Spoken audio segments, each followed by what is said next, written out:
Sacred Heart is proud to sponsor Pensacola Histories in recognition of the Daughters of Charity who brought their mission of care to Pensacola over 90 years ago.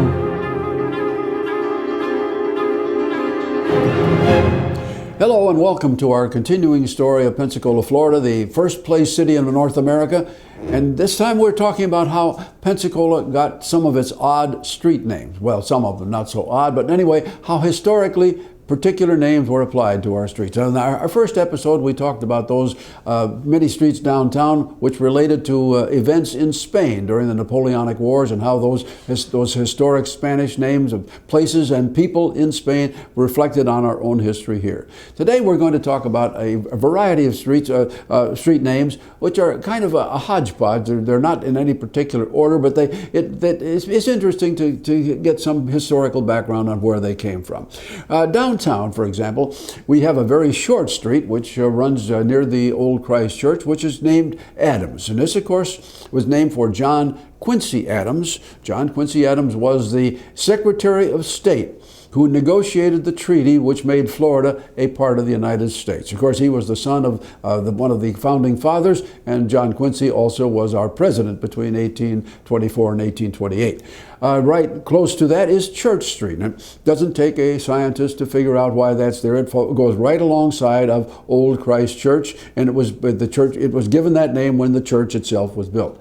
Nearby, we have Jefferson Street. And of course, we remember Mr. Jefferson because he was the president when the Louisiana Purchase was negotiated. And that purchase, of course, would ultimately have a great deal to do with the future history of our people here along the Gulf Coast. Now, if you drive along one of the north-south major streets here, you are on Davis Highway. And along the way, people often said, well, we have Davis Highway. It was named in honor of President Jefferson Davis of the Confederacy. But that is apparently not the case. The reason that street has that name is that once upon a time, long ago, there was a Davis family that had a small plantation out on the northern margins of the city. And when this street was cut through and bordered on their property, they were very generous in giving a site for the street to pass through. Consequently, the street got the name Davis. Now, we have another one that goes east and west that is called Lakeview. And many people say, how in the world did they come up with Lakeview? Why? There's no lake. Well, that's not quite true. In many of the earlier documents, we find that Bayou Tahar was called Lake Tahar. And when the builders of that area, the Barrs family, were putting their new subdivision, their new area through, their peoples ran a street through there, and they stood at the very outset of it and said, look, they were looking right out on the lake, and consequently we had a lake view at the end of that street, and consequently that is why the street was given that name. Up in that same general area, we have Young Street. Now, the Young family has been prominent in Florida for many, many, many years. Their presence here goes back into the 1700s. But the man we basically remember most is Philip K. Young, P.K. Young, who was for many years the general manager of the Southern States Lumber Company, and then became very, very active in education and in the preservation of Florida's history. And Mr. Young, of course, has a a library named for him at the University of Florida, and there was a school for him named P.K. Young's Elementary School here. Mr. Young also served here on the school board for a great many years. There is Fisher Street, and Mr. Fisher's, the Fisher that is involved here was William Fisher, who for many years was, number one, a prominent attorney. He was the founder of a large real estate company and also became one of the co-founders of what we today call the Fisher Brown Insurance Firm. Mr. Fisher did many things, and he was many times called upon by the city of Pensacola because of his legal acumen. He was one that gave guidance to them as they needed it. Now, when the Barrs family began developing property over to the east, property that had been put together by Mr. and Mrs. Henry Barrs at the beginning of the 20th century, they began putting things together and began giving names to them, of course, and they very logically gave one street the family name. And that's where Barrs Street came into being. And over in Cordova Park, there is a relatively short street named Dunwoody, and Dunwoody was Mrs. Barrs' maiden name. And so, and of course, Brian Dunmody, her brother, came here as part of the bar's organization early in the 1890s, and consequently they gave his name to a street.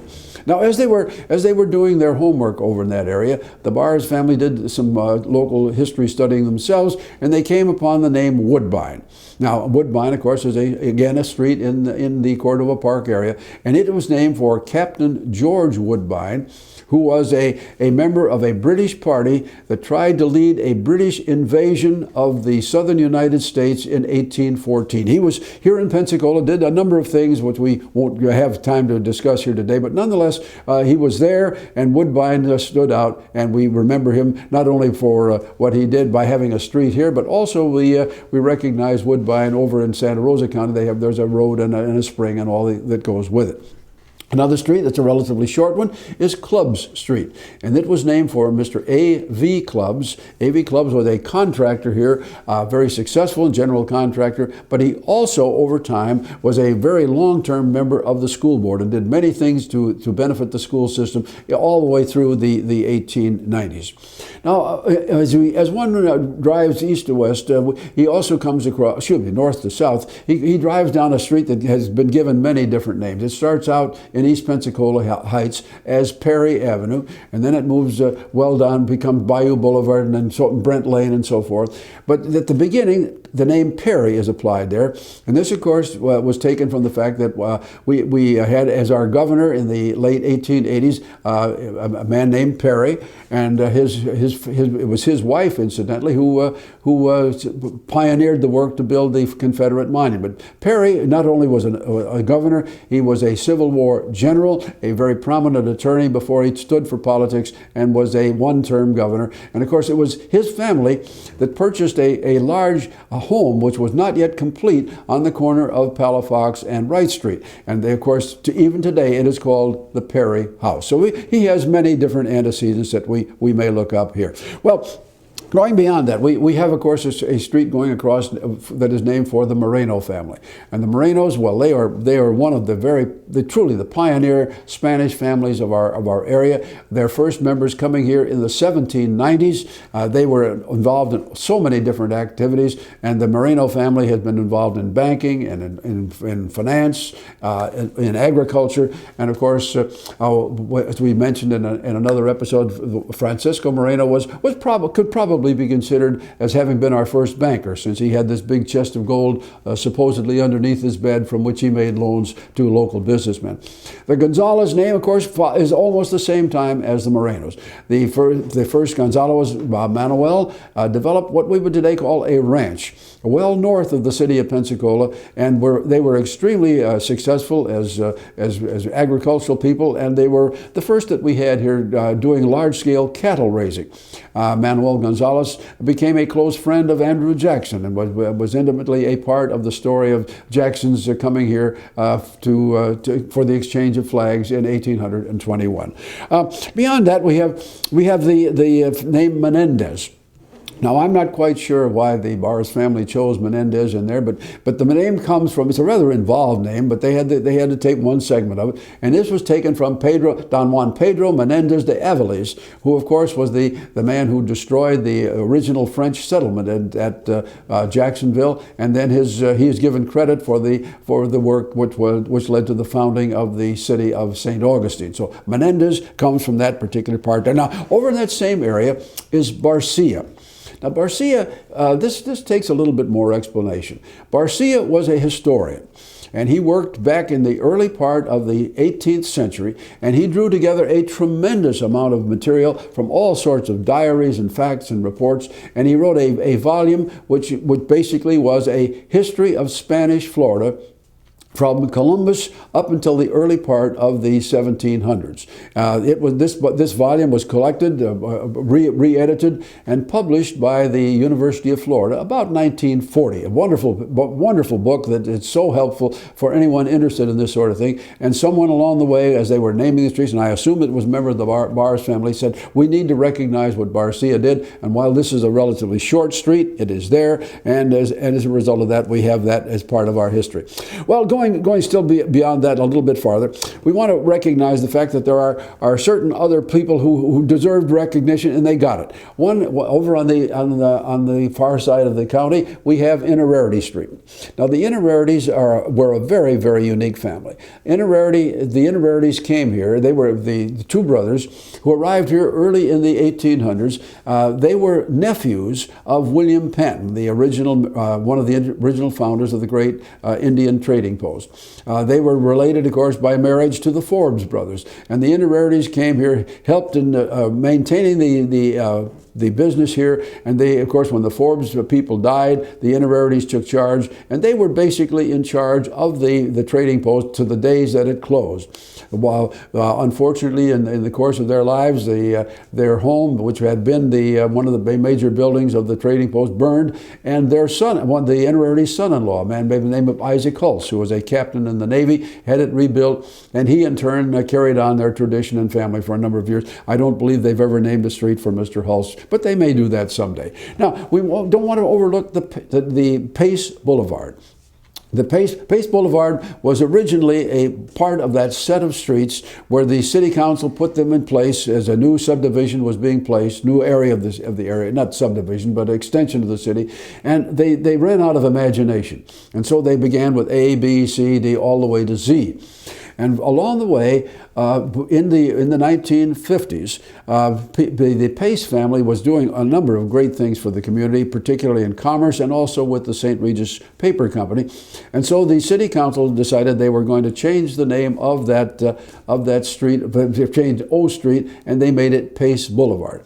And at the time that they did that, of course, the thought was that this was going to be a really fashionable commercial street. Unfortunately, it never did develop quite as they had hoped, but nonetheless, it is a major part of our traffic zone going north to south. Over in the downtown area, there are some other streets that are sort of unique.